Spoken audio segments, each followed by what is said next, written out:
So my today's extempore is going to be on Golden Triangle. Golden Triangle.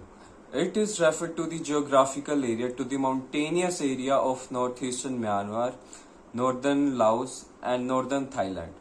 Basically, it's a geographical area which on satellite view constitutes a geometrical shape of a triangle between China, India and the Pacific Ocean. So why are we talking about this land area? Basically, in this land area, opium is cultivated, and not a small amount of opium, but a large amount of enough large that it contributes 25% of opium cultivation and export from this area, and also it is the second highest.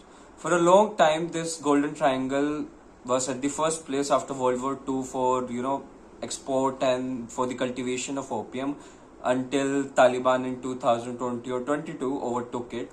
And there's another name for it, Golden Crescent, where it we talk about the Afghanistan, Iran, Pakistan, but that is not a matter of concern for right now. The matter of concern is Golden Triangle. The reason for, just to give you a reference, an example of how much opium is produced, a total of 40,000 hectares of land is cultivated in Golden Triangle for the opium cultivation. And a 0.5 hectares of land can produce up to 50,000 opium plants. And these 50,000 opium plants can weight up to 4 to 8 kgs, which is a very big amount. Now, why is it a challenge? Why is it a problem to us? Number one, its close proximity to our country. Northeast India has porous borders, and these borders are used for the transportation of this opium to our country. In Northeast Asia, there is a lot of drug addiction due to this Golden Triangle, which causes severe public health issues, and also it increases the cases of HIV and AIDS as there is a needle sharing for the drugs used. Number two is narco-terrorism. All the terrorist group in the northeast area which are right now active, or in the Myanmar, all the military group or all the insurgents are there because they are being sustained by this drugs economy. They cultivate the drugs, they get money from it, and with that money they either give salaries to their employers, to their missionaries, they buy weapons, and this whole terrorism is being sustained by these drugs. And number three is the, as I said, porous borders. There is a lot of smuggling, and not only of opium but of other banned things in our country.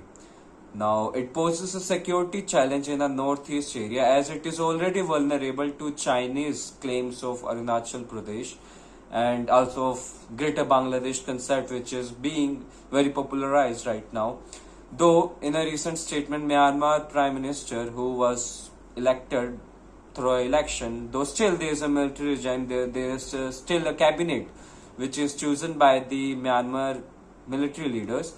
There is a Prime Minister also in Myanmar who has reassured India that their land will not be used against our country. But still, leaders change, words change, interest changes. And as a country, our concern should be to stop these porous borders, to fence these areas, to put security protocols in those areas to rectify the drugs that are coming from these areas. As a country, we need to fight against this Golden Triangle, which poses a security concern to our northeast area, which is very important to our country. Thank you.